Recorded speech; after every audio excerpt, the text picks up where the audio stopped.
Lake Como বলতেই প্রথমে যেটা মাথায় আসে সেটা হলো নীলাভ হ্রদের তীরে পাহাড়ের বুকে অবস্থিত রঙিন ঘরবাড়ি দিয়ে তৈরি ছোট্ট অনেকগুলো গ্রাম। হলিউড হোক কিংবা বলিউড, বিভিন্ন তারকাদের ডেস্টিনেশন ওয়েডিং এর পারফেক্ট লোকেশনই হলো এই লেক কোমো। আজ আমরা ইতালির একেবারে উত্তরে আর আল্পসের পাদদেশে লেক কোমোর এক প্রান্তে অবস্থিত রঙিন বৈচিত্র্যপূর্ণ একটা ছোট্ট গ্রাম ভারেনা এসে পৌঁছেছি, যেটা প্রাকৃতিক সৌন্দর্য আর মনুষ্য সম্মিলনে তৈরি একটা সুন্দর গ্রাম। মিলান থেকে লেক কোমোর এই ডে ট্রিপের ব্লগে আপনাদের জন্য থাকছে লেক কোমো আসার বিভিন্ন ইনফরমেশন। তার সঙ্গে থাকছে কি করে আজ আমরা আমাদের ড্রোনটা ভাঙলাম আর সারাদিন কিভাবে এখানে টাইম স্পেন্ড করলাম তার বিভিন্ন ঝলকও থাকবে এই ভিডিওতেই। চলুন তাহলে আর সময় নষ্ট না করে ভিডিওটি স্টার্ট করা যাক।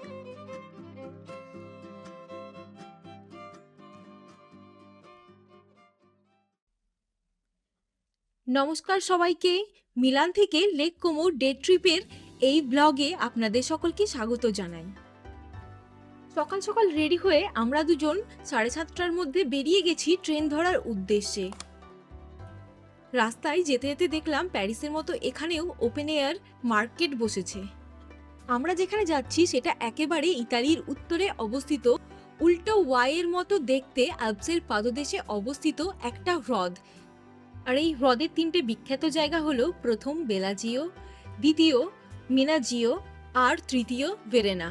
আজ আমাদের গন্তব্য হলো এই তৃতীয় জায়গা ভারেনা, যেটা মিলান থেকে 60 কিলোমিটার উত্তরে অবস্থিত কালারফুল ভাইব্রেন্ট বাড়িঘর দ্বারা তৈরি একটা ছোট্ট গ্রাম। আমাদের এয়ারবিএনবি থেকে নিয়ারেস্ট রেলওয়ে স্টেশন হচ্ছে মিলানো পোর্তা গারিবালদি। এখান থেকে আমরা ট্রেন ধরে একটু এগিয়ে যাব, তারপর 2টো স্টপেজ পরে নেমে মিলান সেন্টার থেকে যে ভারেনা যাওয়ার ট্রেনগুলো আসছে সেটা ধরে আমরা ভারেনা যাব। আমরা কোনো অনলাইন টিকিট কাটিনি, আমরা রেলওয়ে কাউন্টার থেকে 2টো রিটার্ন টিকিট কেটে নিয়েছিলাম। প্ল্যাটফর্মে ওঠার আগে এই মেশিন থেকে আমরা টিকিট ভ্যালিডেট করতে ভুলে গেছিলাম, তাই শাকিলুর আবার গেল টিকিটগুলো ভ্যালিডেট করতে। টিকিট ভ্যালিডেট হয়ে যাওয়ার পর এখন আমরা ট্রেনের দিকে এগোচ্ছি, আর টিকিটগুলো দেখতে ঠিক এরকম। ট্রেনে ওঠার পর এবার নতুন চিন্তা, আমাদের কানেক্টিং ট্রেনটা পাবো তো? ওই যে ওইদিকে যে ট্রেনটা ঢুকছে আমাদের ওই ট্রেনটাই ধরতে হবে। এবার আমাদের ওই ট্রেনটা ধরার জন্য একটু দৌড়াদৌড়ি করতে হবে। এই ট্রেনটা যদি আমরা মিস করি তাহলে পরের ট্রেনটা পুরো 1 ঘন্টা পর, আর 1 ঘন্টার মধ্যে তো আমাদের ভারেনা পৌঁছে যাওয়ার কথা। আর যদি সেই 1 ঘন্টা আমাদের স্টেশনে বসে টাইম পাস করতে হয় তাহলে অবশ্যই সেই টাইমটা একটু গায়ে লাগবে। না না, ওই ট্রেনটা না যেটা প্ল্যাটফর্ম ছেড়ে চলে যাচ্ছে, যেটা দাঁড়িয়ে আছে আমরা সেই ট্রেনটা ধরবো। কপালবশত ট্রেনটা পাওয়া গেছে, মিস হয়নি।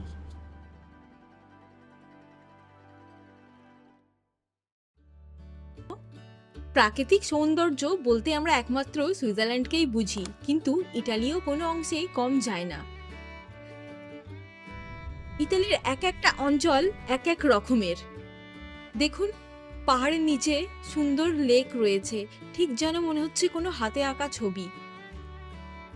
তবে মিথ্যে বলবো না, এই ট্রেন জার্নির হাফ সময় কেটেছে আমাদের টানেলের মধ্যে। খুব কমই বাইরে এত সুন্দর দৃশ্য দেখা গেছে। দেখতে দেখতে আমরা ভারেনা পৌঁছেও গেছি। পেছনেও টানেল রয়েছে, আবার ট্রেনের সামনের দিকেও টানেল রয়েছে। শুধু স্টেশনের এই জায়গাটুকুই ফাঁকা আকাশের নিচে অবস্থিত। ভারেনা শতাব্দীর আগে একটা ছোট্ট মাছ ধরার গ্রাম হিসেবে শুরু হয়েছিল। পরবর্তীকালে এখানকার ভাইব্রেন্ট কালারফুল বাড়িঘর আর এত সুন্দর প্রাকৃতিক দৃশ্যের জন্য এটা খুব জনপ্রিয় হয়ে ওঠে। গ্রামটা খুব ছোট হওয়ায় খুব সহজেই পুরো গ্রামটা পায়ে হেঁটে ঘুরে দেখা সম্ভব। ইউরোপীয়দের কাছে গ্রীষ্মকালে ঘুরতে আসার এটা একটা পারফেক্ট লোকেশন। কিন্তু এখন চলছে উইন্টার, কিন্তু তাতেও যথেষ্ট লোকে ভিড় করে রয়েছে এই জায়গায়। তাহলে গরমকালে কি হয় বেশ ভালোই গেস করতে পারছি। এখন নভেম্বর মাস, এখানে শীতের শুরু। তবে শুরুতেই এখানে যদি 3 ডিগ্রি হয় তাহলে তো এখনো শীত পুরো বাকি আছে।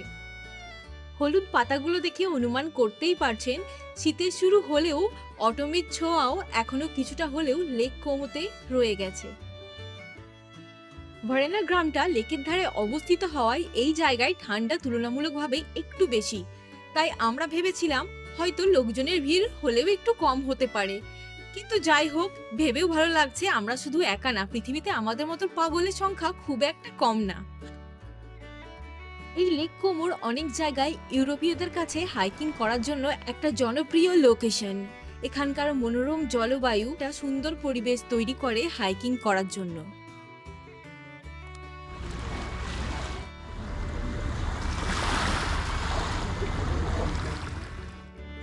ভেরোনা থেকে খুব সহজেই বেলাজিও কিংবা মেনাজিও যাওয়া যায় এই ফেরির মাধ্যমে।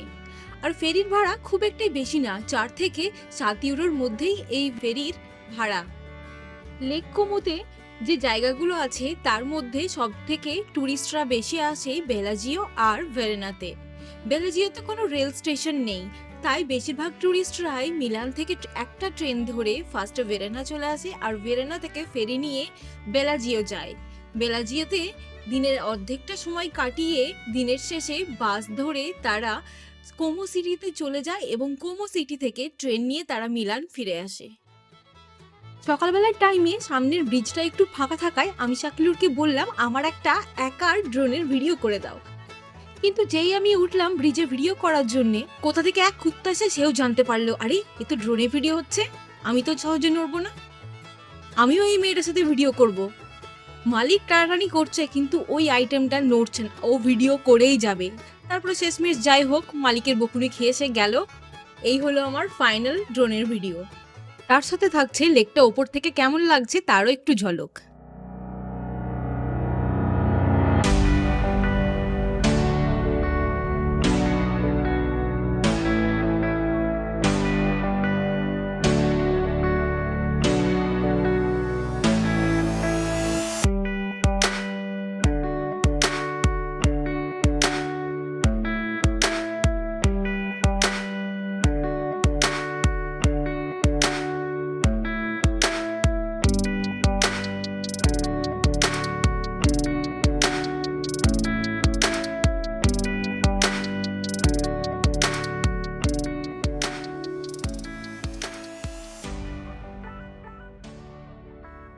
ভেরেনা থেকে কেউ যদি পার্সোনাল বোট রেন্ট করে তাহলে এই জায়গাটা তার মধ্যে একটা, যেখান থেকে ওই বোটগুলো ছাড়া হয়ে থাকে।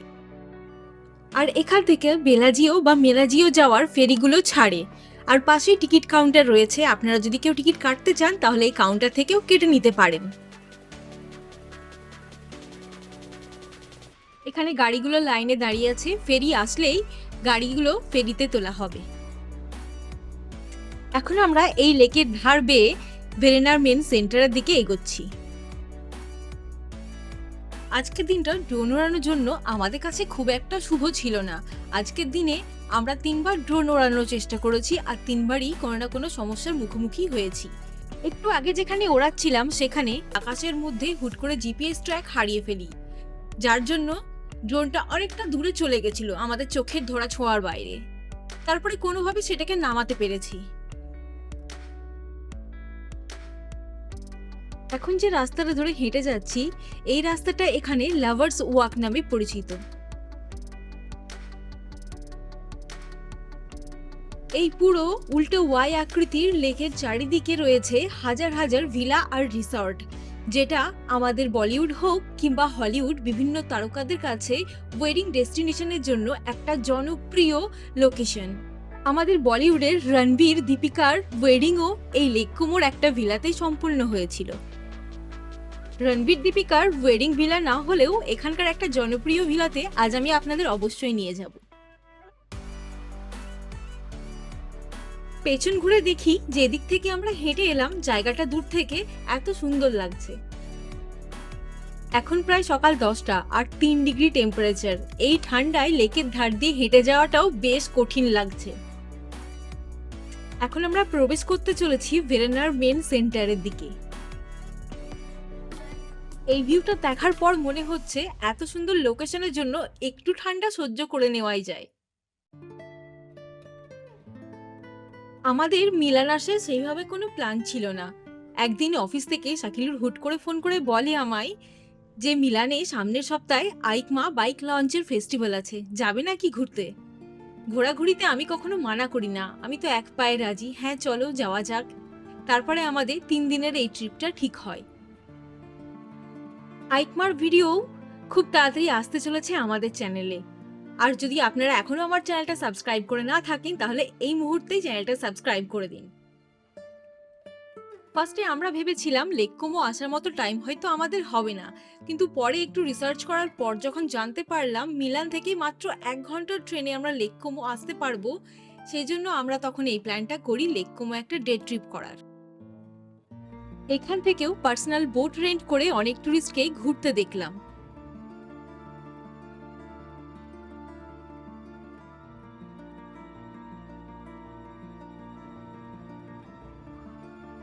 এই গ্রামের বিভিন্ন অলিতে গলিতে ছড়িয়ে রয়েছে এরকম সিঁড়ির মতো রাস্তা, যার মাধ্যমে এক প্রান্ত থেকে অন্য প্রান্ত যাওয়া যায় ভেরেনার। এখন আমরা পৌঁছে গেছি ভেরেনার একেবারে সেন্টারে। এখানে রয়েছে বিভিন্ন রকম দোকান আর রেস্টুরেন্ট। লেকের ধারে এখানকার রেস্টুরেন্টগুলো তার ভিউয়ের জন্য যথেষ্ট বিখ্যাত, তবে এখনও সেভাবে খোলেনি, কারণ দুপুর 12টার পর এগুলো সব ওপেন হবে। সকাল থেকে বেশ খানিকটা হাঁটাহাঁটি করার জন্য এখন আমাদের দুজনেরই বেশ ভালো খিদে পেয়েছে। যেহেতু লেকের ধারের রেস্টুরেন্টগুলো এখনো ঠিকমতো খোলেনি, তাই আমরা সিঁড়ি বেয়ে একটু উপর উঠে এসেছি। এখন আমরা রয়েছি ভেরেনার বিখ্যাত চার্চ সান জর্জিওর সামনে, যে চার্চটা 1300 শতাব্দীতে তৈরি করা হয়েছিল। এটি ভেরেনা ভিলেজের অন্যতম অ্যাট্রাকশন। এই ক্যাফেতে চিকেন বা ভেজের কোনো অপশন ছিল না, তাই আমাদের দুজনকে বাধ্য হয়ে এই প্রথম টার্কি স্যান্ডউইচ অর্ডার করতে হলো।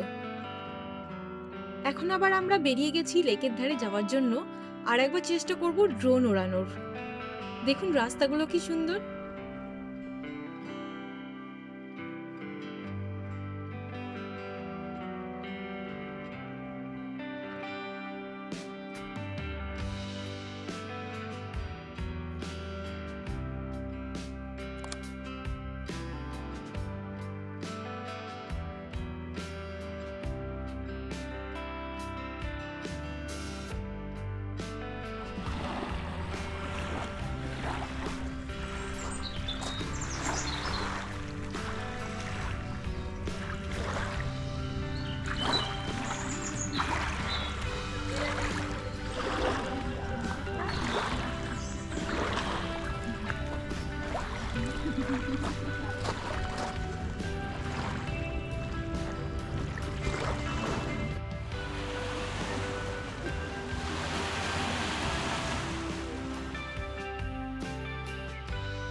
এখন আমরা যাচ্ছি ভেরেনার একটা বিখ্যাত ভিলা, যেটার নাম হচ্ছে ভিলা সিপ্রেসি।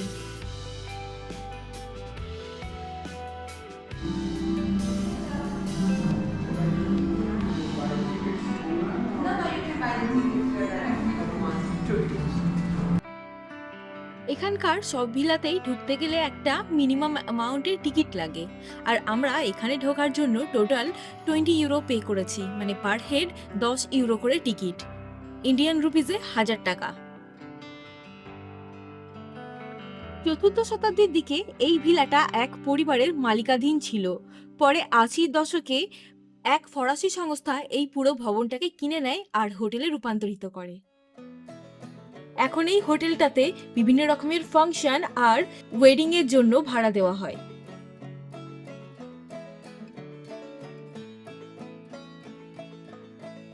সামনেই ক্রিসমাস বলে পুরো ভিলাটা ক্রিসমাসের রঙেই মেতে আছে। চলুন তাহলে এখন পুরো ভিলাটা ঘুরে দেখা যাক।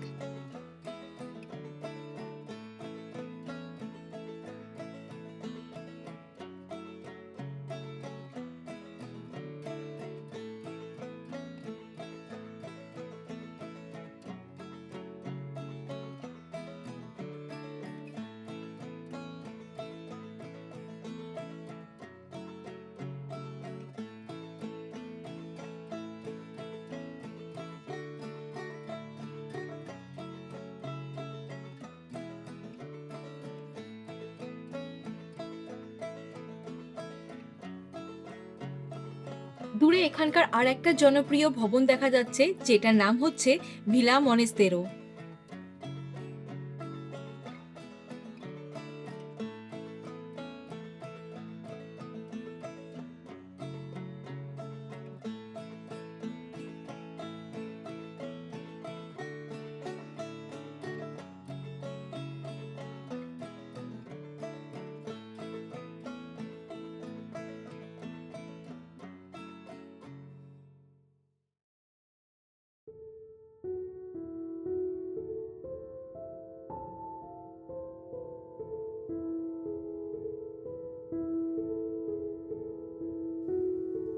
এখন আমরা এই ভিলার যে জায়গায় যাচ্ছি সেটা ইনস্টাগ্রামের জন্য একটা বিখ্যাত জায়গা। এই ভিলার আসার একটা মেন কারণই হচ্ছে এই জায়গাটা, আর এই স্পটটার নাম হচ্ছে গেট অফ হেভেন। আমরা যারা ইনস্টাগ্রামে লেক কোমোর প্রায় ভিডিও দেখে থাকি, একবার না একবার তাদের চোখে এই জায়গাটা অবশ্যই পড়েছে। আর এই জায়গাটায় ছবি তোলার লাইনটা দেখুন একবার। যাই হোক, আমরাও লাইনে দাঁড়িয়ে পড়েছি ছবি তোলার জন্য।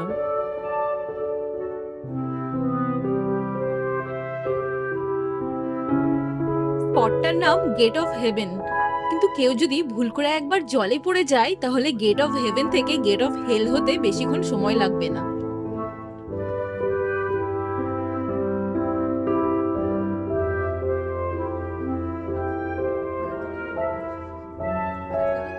ফাইনালি এবার আমাদের টার্ন চলে এসেছে ছবি তোলার।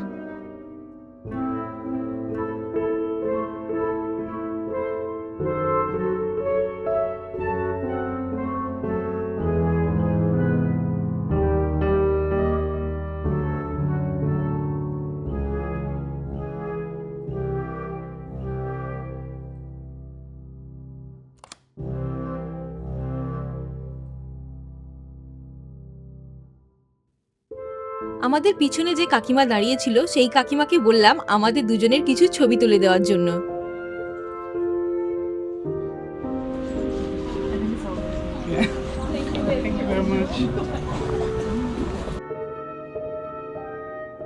এখন আমরা উপরে গিয়ে আর একবার ড্রোন ওড়ানোর চেষ্টা করব।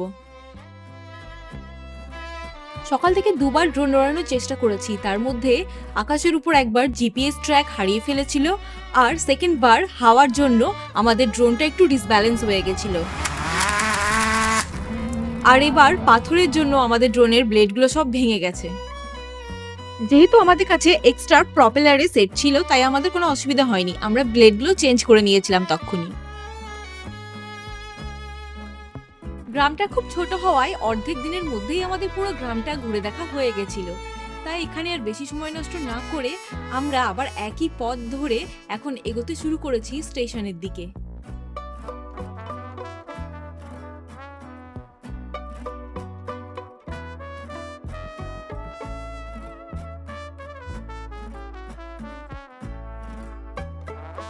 ইটালি আসবো আর জিলাটো খাবো না তা তো হয় না, তাই এখন আমরা দুজন একটা জিলাটো স্টোরে ঢুকে পড়েছি।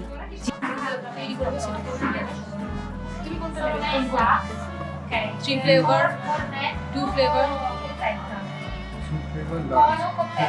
large.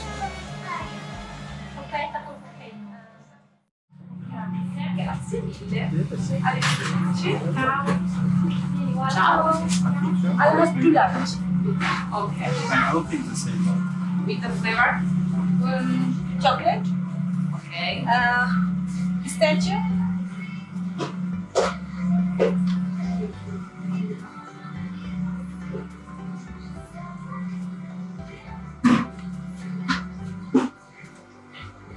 And mango? Mango.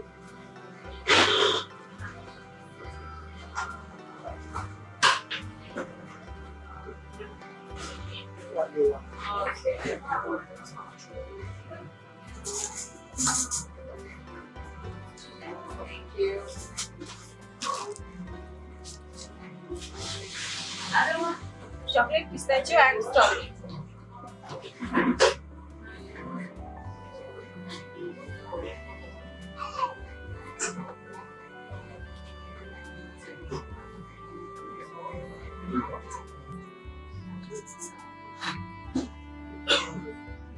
Thank you.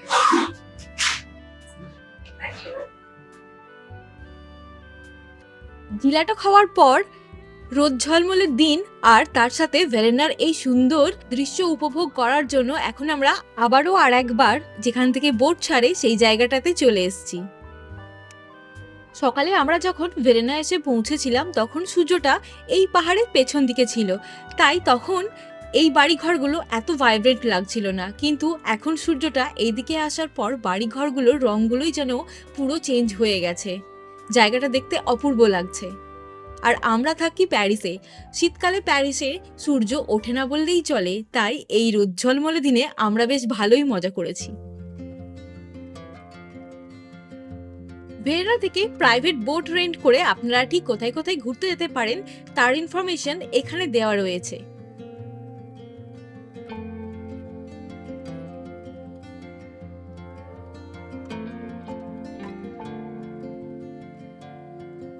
দিনের অর্ধেকটা সময় এখানে কাটানোর পর এখন আমাদের সেই একই পথ ধরে এগোতে হবে স্টেশনের দিকে। ভারেনা থেকে ট্রেন ধরে এখন আমরা চলে যাব মিলানের একেবারে সেন্ট্রাল স্টেশনে, যেখানে পৌঁছতে আমাদের প্রায় 1 ঘন্টা মতো সময় লাগবে।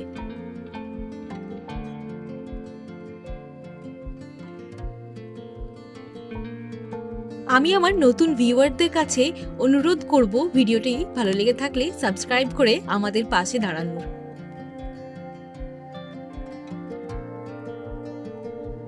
সামনে ফেরিতে ওঠার লাইন দেখুন কত লম্বা। সবাই এখান থেকে বেলাজিও বা মেনাজিও যায়।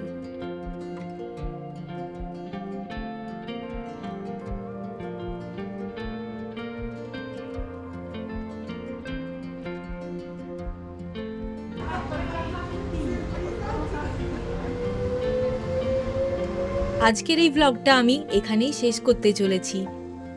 যদি এই ভিডিওটা আপনাদের ভালো লেগে থাকে তাহলে অবশ্যই কমেন্ট সেকশনে সেটা জানাবেন।